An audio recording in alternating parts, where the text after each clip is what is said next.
ورحمة الله وبركاته. الحمد لله نحمده ونستعينه ونستغفره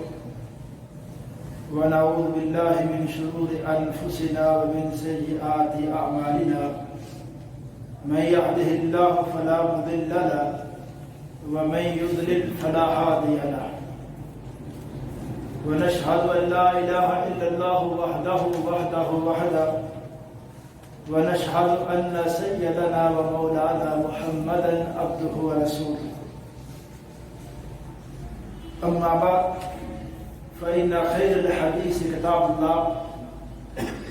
وخير الهدي هدي محمد صلى الله عليه وسلم وشر الأمور محدثاتها وكل محدثة بدعة وكل بدعة ضلالة وكل ضلالة في النار. اللهم صل على محمد وعلى آل محمد كما صليت على إبراهيم وعلى آل إبراهيم إنك حميد مجيد. اللهم بارك على محمد وعلى آل محمد كما باركت على إبراهيم وعلى آل إبراهيم إنك حميد مجيد. أعوذ بالله السميع العليم من الشيطان الرجيم من حمزه ونفخه ونفثه. بسم الله الرحمن الرحيم. والفجر وليال عشر والشفع والوتر والليل إذا يسر هل في ذلك قسم لذي حجر. ہر قسم کی تحمید و ستائش، کبریائی، بڑائی اللہ وحدہ لا شریک کی ذات کے لیے، اور اللہ تعالیٰ کی حمد و ثنا کے بعد بے شمار لاعداد انگن درود السلام امام الانبیاء امام الحرمین سید الثقلین جد الحسن والحسین جناب محمد رسول اللہ صلی اللہ علیہ وسلم کی ذات اقدس و ذات طیبہ پر. حضرات، آج کے اس خطبہ جمعہ میں اللہ تعالیٰ کی توفیق اور فضل سے قرآن حکیم کی ایک سورت الفجر، اس کا سادہ ترجمہ اور مختصر تفسیر انشاءاللہ بیان کروں گا. اس سورت کے اندر اللہ تعالیٰ نے جو بنیادی مضمون بیان کیا ہے وہ لوگوں کو قیامت کے دن کے حوالے سے جن کے دلوں میں کچھ انکار ہے، وہ اس دن کو نہیں مانتے، اپنے عمل کے ذریعے یا اپنے عقیدے اور نظریے کے تحت وہ کہتے ہیں کہ وہ کوئی دن نہیں ہے جس دن کوئی محاسبہ ہونا ہے، یا کوئی قیامت کا دن، ایسا کوئی دن نہیں ہے. تو اللہ تعالیٰ نے اس دن کے لیے لوگوں کو بتایا کہ تھوڑا سا اس کائنات کے اندر غور کریں، اس اللہ تعالیٰ کی جو مخلوق اور پورا یہ جو نظام کائنات ہے، اس کے تغیرات میں اور حیران کن تبدیلیوں میں اگر تھوڑا سا انسان رات اور دن کے نظام کو دیکھے، کس قدر منظم طریقے کے ساتھ یہ نظام چل رہا ہے، سورج اور چاند کے نظام پہ کبھی غور کرے، آسمان اور زمین کی تخلیق پہ غور کرے، تو چند لمحوں کے بعد انسان اس بات کو سمجھ جائے گا کہ جو رب اتنا بڑا نظام اور اس قدر منظم طریقے سے چلا رہا ہے، کوئی بھی ذات جو بھی ہے تو وہ ذات اس کے لیے یہ ناممکن نہیں ہے کہ لوگوں کو مرنے کے بعد دوبارہ قبروں سے اٹھا لے. یہ اس کے لیے ناممکن نہیں ہے. اللہ تعالیٰ نے اس بات کو سمجھانے کے لیے جو دلائل دیے، سب سے پہلے فرمایا والفجر، قیامت حق ہے، اس کے لیے مجھے فجر کے وقت کی قسم ہے. قیامت کے دن کے یقین کے لیے اور اس عقیدے اور نظریے کے لیے اس وقت کی بھی بہت اہمیت ہے کہ صبح صبح انسان رات کی نیند کے بعد جب لوگ اٹھتے ہیں تو یہ اس قیامت جیسا ہی ایک منظر ہے کہ ایک دن لوگ قبروں سے بھی ایسے اٹھ جائیں گے جس طرح جو رب جو ذات اس طرح نیند کے بعد دوبارہ اٹھاتا ہے اور لوگ اپنی مصروفیت کے اندر شروع ہو جاتے ہیں، وہ رب روز یقیناً ایک دن قبروں سے ایسے اٹھائے گا کہ لوگ، سورہ یاسین کے اندر آتا ہے کہ لوگ انکار کرنے والے وہ بول کے کہہ دیں گے من بعثنا من مرقدنا، وہ کون ذات ہے آج کس نے ہمیں ہماری قبروں سے اٹھا لیا ہے، ہماری قبروں سے کس نے آج زندہ کر لیا ہے۔ اللہ تعالیٰ نے پہلے فرمایا مجھے فجر کے ٹائم کی قسم ہے کہ قیامت کا آنا حق ہے، اور وَلَيَالٍ عَشْرٍ، ہر مہینے کی یا ذوالحجہ کے مہینے کی 10 راتوں کی مجھے قسم ہے قیامت کا آنا بالکل برحق ہے۔ وَالشَّفْعِ وَالْوَتْرِ، جفت اور تار کے عدد کی مجھے قسم ہے کہ آپ دنیا کی نعمتوں کا آپ جب شمار کرنے لگو گے یا جفت میں یا تار میں، آپ اللہ تعالیٰ نے جو مخلوقات ان کے جوڑے جوڑے بنائے، اور اللہ تعالیٰ خود ایک اکیلی ذات ہے، وہ جفت نہیں ہے، جفت اور تاک عدد کی مجھے قسم ہے قیامت کا آنا حق ہے۔ واللیل اذا یسر، اور رات جب چلی جاتی ہے مجھے اس ٹائم کے چلے جانے کی اس وقت کی قسم ہے کہ قیامت کا آنا برحق ہے۔ حل فی ذلک قسم لذی حجر، کیا جو بندہ عقل رکھتا ہے تھوڑا سا غور کرتا ہے کیا اس کے لیے اس میں ایک بہت بڑی قسم نہیں ہے؟ سمجھنے کے لیے اس میں یہ باتیں نہیں ہیں کہ تھوڑا سا انسان رات اور دن کے نظام میں غور کرے، تھوڑا سا انسان آسمان و زمین کی حیران کن تخلیق میں غور کرے۔ اور سورہ ملک میں اللہ نے فرمایا ہماری تخلیق آسمان پہ انسان غور کر کے خود فیصلہ کرے گا، جب آسمان کو دیکھے گا دیکھ دیکھ کے تھک جائے گا، لیکن ہماری تخلیق میں تھوڑا سا بھی عیب نہیں نکال پائے گا۔ ہم نے اتنی صدیوں سے انسان کی تخلیق سے پہلے ہم نے جس طرح یہ نظام، اللہ فرماتے ہیں یہ انسان کو دوبارہ قبروں سے اٹھایا جانا یہ کوئی بہت بڑا معاملہ نہیں ہے، یہ کوئی بہت بڑی بات نہیں ہے، یہ کوئی ناممکن بات نہیں ہے۔ جس رب نے آسمان و زمین کا حیران کن نظام ایک منظم طریقے سے چلا دیا ہے، اور اس رب نے زندگی اور موت کا جو نظام بنایا ہے، اور اس رب نے جس طرح رات اور دن کا جو نظام بنایا ہے، اس سے انسان سمجھے اور غور کرے تو آسانی کے ساتھ اس انسان کو یہ بات سمجھ آ سکتی ہے کہ قیامت کا آنا حق ہے۔ اور اس کے بعد رب تعالیٰ نے اس صورت کے اندر سمجھانے کا ایک دوسرا انداز اختیار کیا، کہا اگر کئی لوگوں کو اس بارے میں یہ گمان ہے یا وہ اس وہم میں مبتلا ہو گئے ہیں کہ ہمارے پاس مالی وسائل ہیں، ہمارے پاس ایسے وسائل ہیں کہ ہمیں کو ہرا نہیں سکتا، ہمیں آج کو شکست نہیں دے سکتا،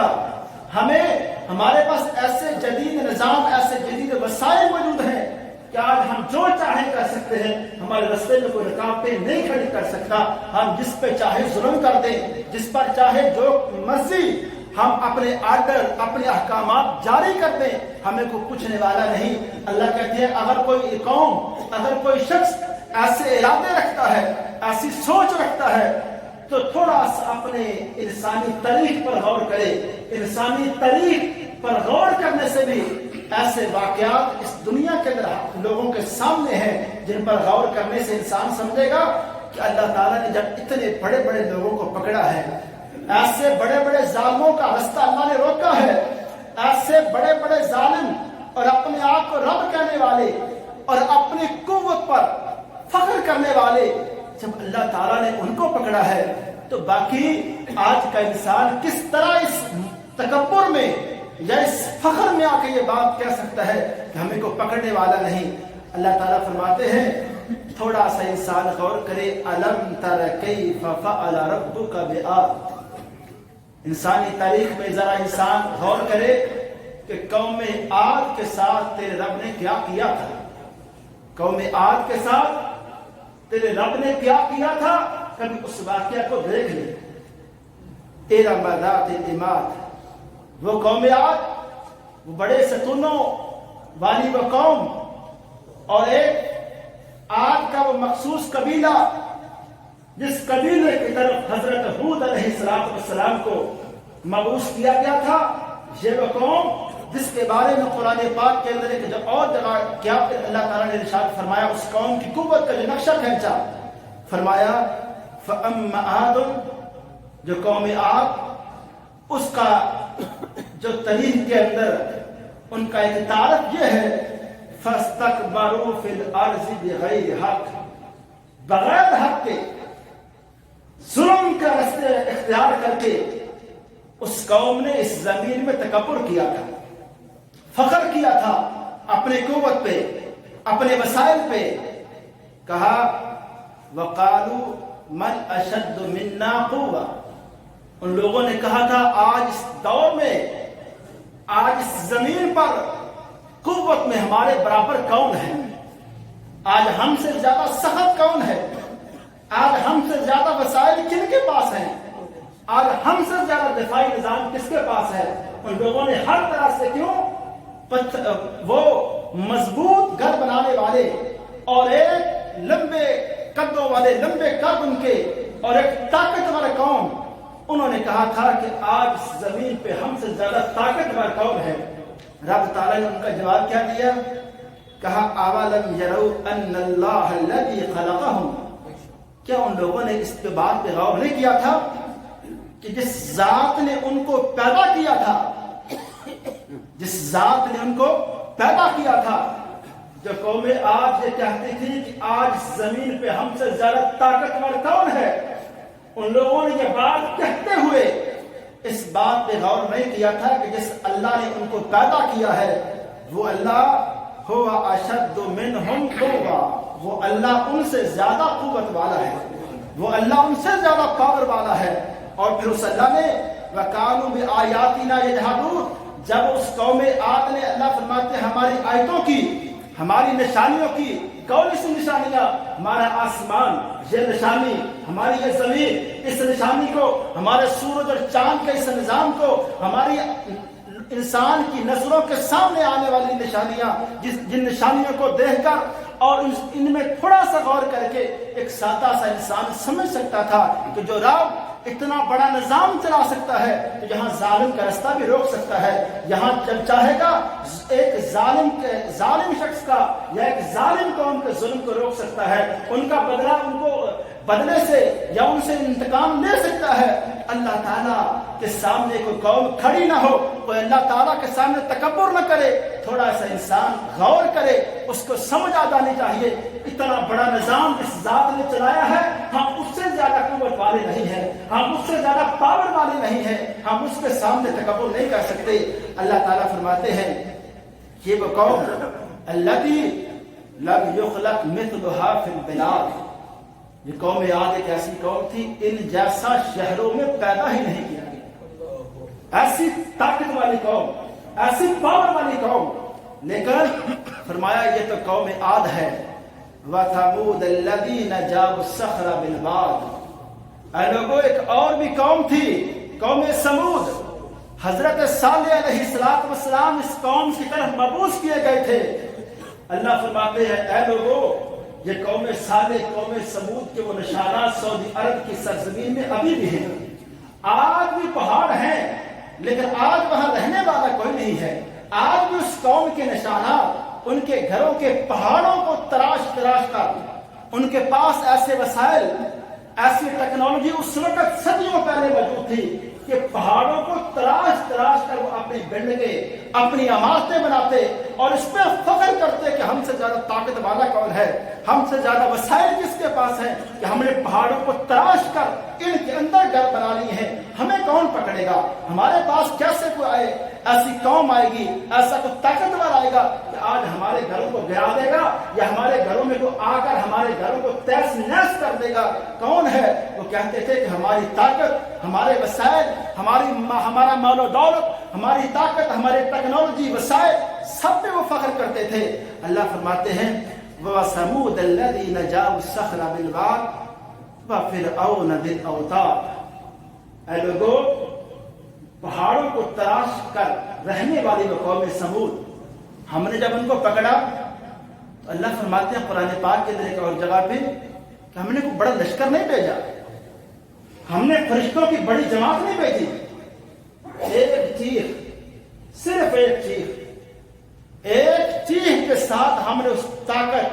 تکبر کرنے والی قوم کو ہم نے تباہ و برباد کیا۔ کوئی ہم نے اس کے لیے زیادہ فوجیں لشکر ان کو نہیں بھیجا، صرف ایک چیخ کی وجہ سے اللہ فرماتے ہیں ہم نے ان کو مار دیا، ہم نے ان کو تباہ و برباد کر دیا۔ اللہ قرآن پاک کے اندر یہ واقعات بیان کر کے لوگوں کو دعوت فکر دے رہے ہیں۔ کیا لوگوں اس قدر مال و دولت پر فخر کرنے والے اور اس قدر اپنے وسائل پر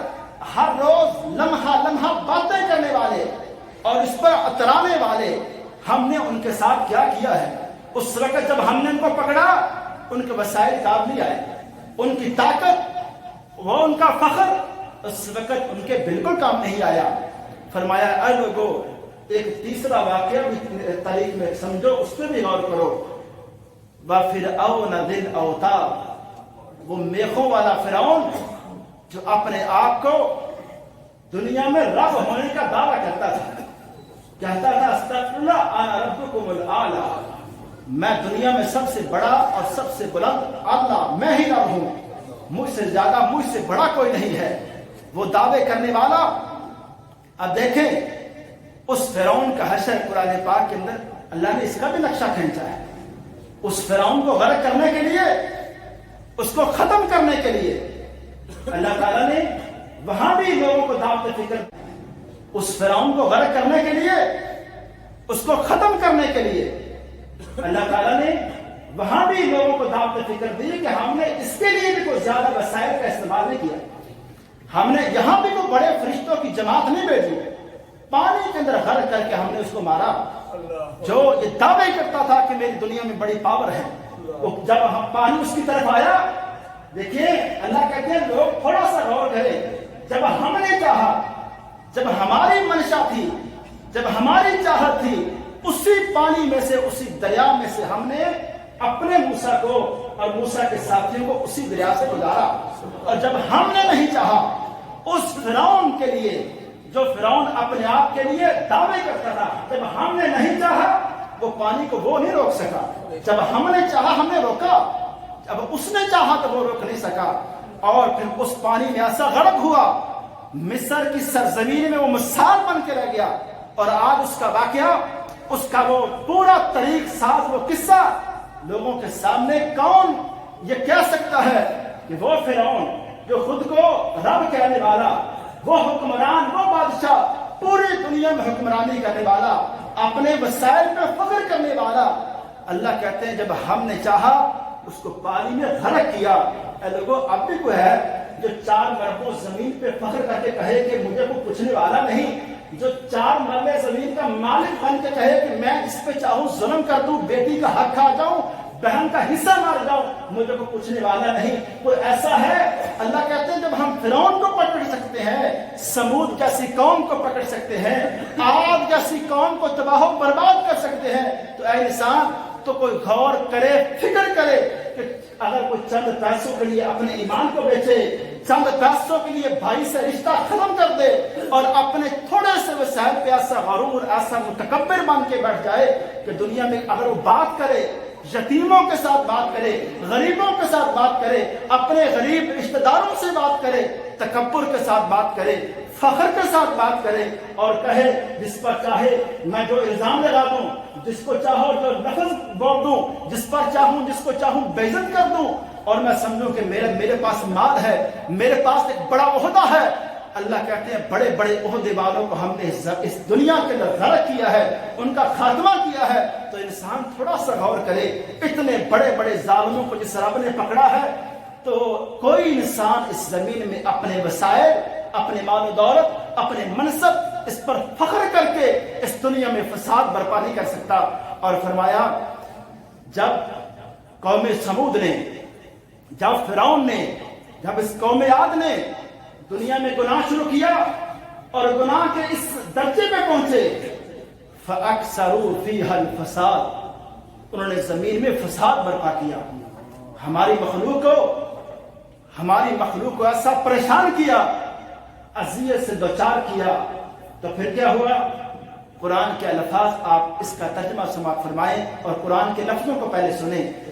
فَصَبَّ عَلَيْهِمْ رَبُّكَ سَوْطَ عَذَابٍ، جب ان کے ظلم کا اور ان کے اس کفر کی وجہ سے زمین میں فساد پھیلا، ہر طرح سے انہوں نے غریبوں کو تنگ کیا، ہر طرح سے یتیموں کو پریشان کیا، اور ہر طرح سے زمین میں ناحق فیصلے کیے، اور ہر طرح سے جہاں انہوں نے چاہا اپنا ظلم کا پنجہ گاڑا۔ جب زمینوں میں انہوں نے فساد برپا کیا تو پھر تیرے رب کے عذاب کا کوڑا ان پہ برسا، پھر ایسا برسا کہ تاریخ میں ان کے آج قصہ عبرت کے نشان وہ قومیں بن گئی۔ آج وہ فرعون عبرت کا نشان ہے، آج وہ قوم سمود۔ میرے بھائی، سعودی عرب کے اندر میں دوبارہ کہتا ہوں، یہ علاقے آج بھی ہیں، آج صدیوں پہلے یہاں لوگ رہے تھے، آج وہاں رہنے والا کوئی نہیں۔ آج وہ عمارتیں، آج وہ پہاڑ بول بول کے کہتے ہیں کہ ہمارے اندر کچھ رہنے والے تھے، آج ان کا نشان نہیں ہے۔ ان کے غرور و تکبر کرنے والے یہاں رہے ہیں، آج ان کا کوئی غرور و تکبر یہاں موجود نہیں۔ آج ان جن وسائل پہ وہ ناز کرتے تھے، آج ان کا تصور یہاں ختم ہو چکا ہے، صرف نشان، عبرت کے نشان باقی ہیں۔ اور اللہ تعالیٰ فرماتے ہیں، اے لوگو ان ربک لبالمرصاد، تیرا رب جو ہے بالکل انسانوں کا گھات لگا کے صحیح طرح نگرانی کر رہا ہے۔ تیرے رب کی نگرانی سے کوئی بندہ مخفی نہیں ہے، تیرے رب کی نظروں سے کوئی بندہ دور نہیں ہے۔ کوئی بندہ آج کہہ سکتا ہے کہ فلاں بندے سے میں نے بات کی، اس کو میں نے 10 سنائی، بندہ بول نہیں سکا، اس کو میں نے پورے 5 سال تک فلاں بندے سے میں نے زیادتی کی، اس کی جرت نہیں کہ میرے سامنے آ کے بات کر سکے۔ فلاں خاندان کو میں نے اتنا تنگ کیا، لیکن ان کی جرت نہیں۔ ہم لوگوں کے سامنے باتیں کر سکتے ہیں، لیکن جب پھر میرے رب کے عذاب کا کوڑا برستا ہے انسان کے اوپر، پھر کیا بادشاہی! ایک وقت میں کل بادشاہ ہے اور اس سے اگلے دن وہ جیلوں کی سلاخوں کے اندر ہے اور وہ اپنے ملک سے نکالا جا چکا ہے۔ کل شام کے اندر بادشاہ تھا، آج ملک چھوڑنے پہ مجبور ہے بشار الاسد۔ اور اس طرح کے اور واقعات اور دنیا کے اندر واقعات اللہ تعالیٰ فرماتے ہیں تھوڑا سا انسان غور کرے، جو لوگ یہ سمجھیں گے کہ ہمارا ظلم دنیا پہ چلے گا اور شاید وہ سدا بہار چلے گا، شاید کوئی جب تک ہماری سانسیں چلتی ہیں ہم جو چاہیں گے ظلم کرنے کے، ایسا نہیں ہے۔ میرا رب ایک وقت تک، ایک حد تک لوگوں کو اجازت دیتا ہے۔ اللہ کہتے ہیں ابھی شاید سمجھ آئیں، ابھی غور کر لیں، ابھی شاید اس ظلم کے راستے سے پیچھے آ جائیں، لیکن جب انسان حدیں کراس کرتا ہے نا، میں یہاں بات روک کے کہتا ہوں، اللہ گناہ سے نفرت نہیں کرتا۔ ایک انسان سے بھول ہو جائے، اللہ اس بات سے نفرت نہیں کرتا، اللہ اس بات پہ غصہ نہیں کرتا کہ میرے بندے سے بھول ہو گئی ہے، میرے بندے سے گناہ ہو گیا ہے۔ لیکن جب انسان سرکش ہو جائے، جب انسان اعلانیہ اللہ تعالیٰ کے خلاف، اللہ تعالیٰ کی حدود کو ان کی حدود کو پمال کرے اور ایسی اللہ تعالیٰ کی حدود کو کراس کرے کہ رب تعالیٰ نے جن باتوں سے منع کیا ان کی پرواہ نہ کرے۔ ایک ہوتا ہے انسان غلطی کر کے نادم ہو جائے، ایک گناہ کر کے گناہ کو گناہ ہی نہ سمجھے، ایک انسان سمجھے ہی نہ کہ سود حرام ہے، ایک انسان سمجھے ہی نہ کسی پر ظلم کرنا کوئی برا ہے، ایک انسان سمجھے ہی نہ کہ یتیم کو تنگ کرنا یہ زیادتی ہے، ایک بندہ سمجھے ہی نہ کہ اپنی بہن کو وراثت میں حصہ نہ دینا یہ زیادتی ہے، یہ میری بدبختی ہے، یہ میری زیادتی ہے۔ وہ کہے میں حصہ بھی کھا رہا ہوں، یتیموں پہ ظلم کر رہا ہوں، غریبوں کو تنگ کر رہا ہوں، یہ میرے پاس وسائل ہیں، میرے پاس طاقت ہے، اپنی طاقت کے بلبوتے جو کروں مجھے کوئی روکنے والا نہیں۔ جب ایک انسان کی کیفیت ایسی ہو جائے، ایسا تکبر والا ہو جائے، تو پھر رب کے عذاب کا کوڑا انسان پہ ایسا برستا ہے کہ تاریخ کے اندر واقعات اس پہ گواہ ہیں۔ ابو جہل جو کہتا تھا کہ میں محمد کا رستہ روکوں گا، ان مسلمانوں کا رستہ روکوں گا اور ان کو آگے نہیں بڑھنے دوں گا، وہ رستہ، وہ تحریک چلی، پھیلی، شہروں سے ملکوں تک گئی، دنیا میں پھیلی، وہ ظالم مر گیا، اس کا آج نام لینے والا نہیں۔ لیکن محمد پاک صلی اللہ علیہ وسلم کا آج دنیا میں دیکھیں نام لینے والے ہی نہیں، ان کے نام کو برکت سے ثواب سمجھ کے مسلمان لیتے ہیں، اور آج یہ دنیا کے اندر یہ نظام موجود ہے۔ پیغمبر نے عدل و انصاف دنیا میں عام کیا، آج عزت کے ساتھ احترام کے ساتھ آپ کا نام زندہ ہے۔ اگرچہ یہاں دوسرا جو اس صورت کے اندر مضمون ہے اس کو ذرا آپ سمجھیے۔ اللہ تعالیٰ فرماتے ہیں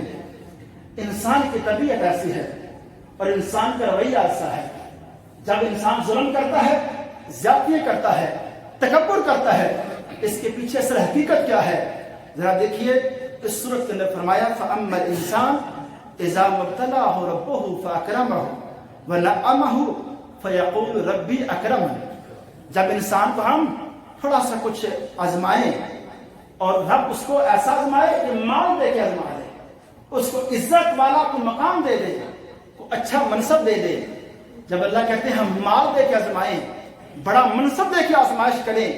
تو انسان کہتا ہے میرے رب نے مجھے بڑی عزت دی ہے، لیکن وہ اس کے ساتھ تکبر والا بنتا ہے، اس کا شکریہ ادا نہیں کرتا۔ لیکن ساتھ ہی دوسری آیت میں اللہ فرماتے ہیں وَأَمَّا إِذَا مَا ابْتَلَاهُ فَقَدَرَ عَلَيْهِ رِزْقَهُ فَيَقُولُ رَبِّي أَهَانَنِ۔ جب بھی انسان کے لیے تھوڑا سا ہم رزق تنگ کر دیں، تھوڑا سا رزق تنگ کر دیں،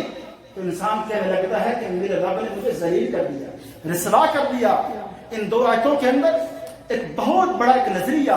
اس کا رد کیا جا رہا ہے کہ اللہ کہتے ہیں جو انسان سمجھتا ہے کہ مادہ پرستی کے اس دور کے اندر یہ سمجھتا ہے مال و دولت کا مل جانا صرف اصل عزت یہ ہے، بڑا منصب مجھے مل گیا، اصل عزت یہ ہے، اصل وقار یہ ہے۔ اللہ کہتے ہیں اصل وقار یہ نہیں ہے، اصل وقار یہ ہے جو اس دنیا میں ایسے رہے، مال اس کو اللہ نے دیا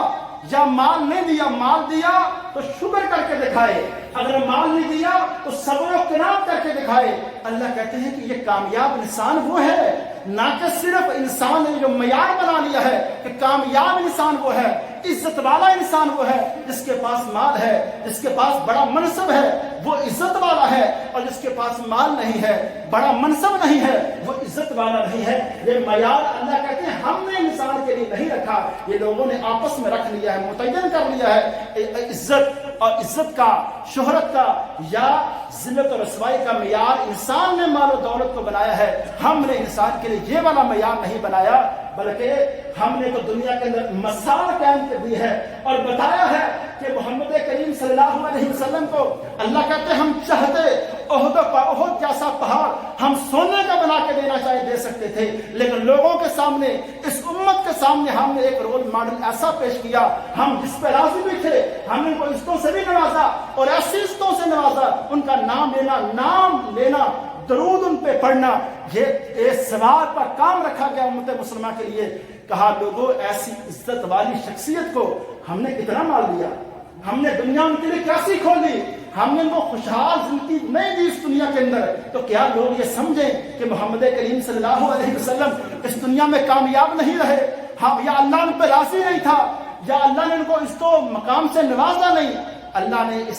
دونوں آیتوں کے اندر انسانوں کو سمجھایا لوگوں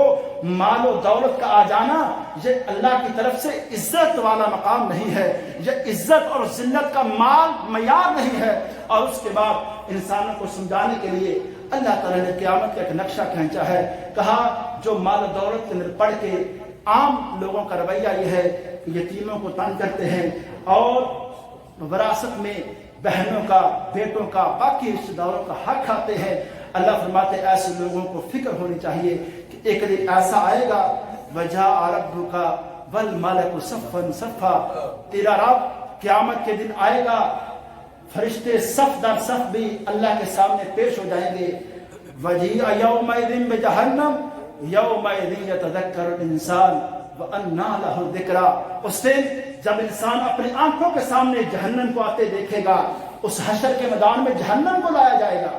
اور فرشتے اس کو کھینچ کے لائیں گے، جہنم کو آنکھوں کے سامنے دیکھ کے انسان کہے گا ہاں اس جہنم کا تذکرہ میں سنتا تھا، ہاں یہ جہنم سچ ہے، یہ حق ہے، اس کے عذاب میں کوئی کمی نہیں، بالکل اسی طرح ہے۔ لیکن اللہ کہتے ہیں وَأَنَّىٰ لَهُ الذِّكْرَىٰ، انسان اب سمجھنے کا فائدہ کیا ہے؟ اور اس دن کا نقشہ دو آیتوں میں اللہ نے اس طرح سے بھی کھینچا، اے انسان فَيَوْمَئِذٍ لَا يُعَذِّبُ عَذَابَهُ أَحَدٌ، متکبرین کو، ظالموں کو اللہ ایسا عذاب دے گا اس جیسا عذاب کو دینے والا نہیں ہوگا. وَلَا يُوثِقُ وَثَاقَهُ أَحَدٌ، اور ایسا قید خانہ اللہ تعالیٰ متکبرین کے لیے بنائے گا، اس رب جیسا قید خانہ کسی کا نہیں ہوگا. اور ساتھ ہی انسان کی حسرت رکھی کہ اس سب کچھ عذابوں کو دیکھ کے انسان کہے گا یقول یا لیتنی قدمت لحیاتی، کاش کہ زندگی میں اچھے اعمال میں آگے بیچتا. لیکن آخر میں اللہ نے فرمایا ایک دوسرا نقشہ جس پہ اللہ راضی ہوگا، یا ایتھا النفس المطمئنہ، ایک وہ نیک بندہ جس پر ہم راضی، جس پر ہم خوش رہے، اور جس نے ہمیں صبر و قناعت کے ذریعے یا شکر گزاری کے ذریعے ہمیں راضی کیا. جب اس کی سانسیں نکلیں گی اس کو ایک پیغام ملے گا، یا ایتھا النفس المطمئنہ، اے نفس مطمئنہ ارجعی الی ربک راضیۃ مرضیہ، تو اپنے رب کی طرف جا راضی خوش، اللہ تیرے اوپر خوش، تو اللہ کے اوپر ایسی خوش ہو جا کہ اللہ تجھے ایسی نعمتوں سے نوازے گا، اللہ خوش کر دے گا. اور آخر میں فرمایا فادخلی فی عبادی وادخلی جنتی، تو میرے خاص بندوں میں داخل ہو کے جنت میں داخل ہو جا. یہ والی آیت آخری سر میں بات کرتا ہوں، یہ والی آیت ایک اللہ نے اس کی ایک مثال بھی رکھی. یہ والی آیت جب انسان کی سانسیں نکلیں گی ہر نیک بندے کو اس آیت کا ایک سنائی جاتی ہے، اور جب قبر سے اٹھے گا اس وقت بھی یہ آیتیں اس کو سنائی جائیں گی، یہ پیغام فرشتے اس کو سنائیں گے. ایک حدیث کی کتاب میں یہ واقعہ آتا ہے، عبداللہ بن عباس صحابی جب فوت ہوئے تھے تو ان کی میت جیسے وہ قبر میں رکھا گیا تو اس آیت یہ جو آخری آیات ہے نا، یا ایتھا النفس المطمئنہ، ان آیتوں کی تلاوت لوگوں نے سنی. اور اس وقت تابعین کی صحابہ کی بڑی جماعت موجود تھی. وہ کہتے ہیں کہ اس وقت پوری جماعت میں حضرت علی کے بیٹے محمد بن حنفیہ یہ اس جنازے پہ موجود ہیں، اور طائف کے شہر میں وہاں ان کی قبر بنائی گئی عبداللہ بن عباس کی. کہتے ہیں یہ آیت ہمیں تلاوت اس کی سنائی دے رہی ہے، پھر ہمیں کوئی پڑھنے والا دکھائی نہیں دے رہا. اس وقت پوری جماعت نے، علماء کی جماعت نے فیصلہ کیا، یہ حدیث کی کتاب کا ایک واقعہ ہے، کوئی عام طریقی کتاب کا واقعہ نہیں. اس وقت علماء کی پوری جماعت نے فیصلہ کیا یہ جو آواز تلاوت کی ہے یہ پڑھنے والے صرف فرشتوں کی جماعت ہے اور کوئی جماعت نہیں ہے، کوئی انسان نہیں ہے. اللہ نے یہ مثالیں دنیا میں زندہ بھی رکھی. آج عبداللہ بن عباس کا نام ایسے زندہ ہے جیسے ایسے ہم ہمارے محلے میں رہتے ہیں، ہمارے ساتھ رہتے ہیں، ایسے اللہ نے لوگوں کا نام اس طرح زندہ کی. یہ ہوتی ہے عزت، یہ ہوتا ہے وہ مقام جن کو اللہ عزت دے دے. صدیوں بعد بھی آج ان کا نام ختم نہیں ہے. قیامت تک جب تک قرآن رہے گا عبداللہ بن عباس کا، صحابہ کرام کا یہ نام زندہ رہے گا، کیونکہ ان لوگوں نے اسلام کی، دین کی اس طرح سے خدمت کی کہ اللہ کو انہوں نے راضی کیا. وما علینا الا البلاغ. الحمد للہ ونصلي على رسوله الكريم. أما بعد فإن خير الحديث كتاب الله وخير الهدي هدي محمد صلى الله عليه وسلم وشر الأمور محدثاتها وكل محدثة بدعة وكل بدعة ضلالة وكل ضلالة في النار. اللهم صل على محمد وعلى آل محمد كما صليت على إبراهيم وعلى آل إبراهيم إنك حميد مجيد. اللهم بارك على محمد وعلى آل محمد كما باركت على إبراهيم وعلى آل إبراهيم إنك حميد مجيد. ربنا آتنا في الدنيا حسنة وفي الآخرة حسنة وقنا عذاب النار. ربنا آتنا في الدنيا حسنة وفي الآخرة حسنة وقنا عذاب النار. اللهم اشف مرضانا ومرضى المسلمين. اللهم اشف مرضانا ومرضى المسلمين. اللهم إنا نسألك جنة الفردوس. اللهم إنا نسألك جنة الفردوس. اللهم أجرنا من النار. سبحان ربك رب العزة عما يصفون وسلام على المرسلين والحمد لله رب العالمين.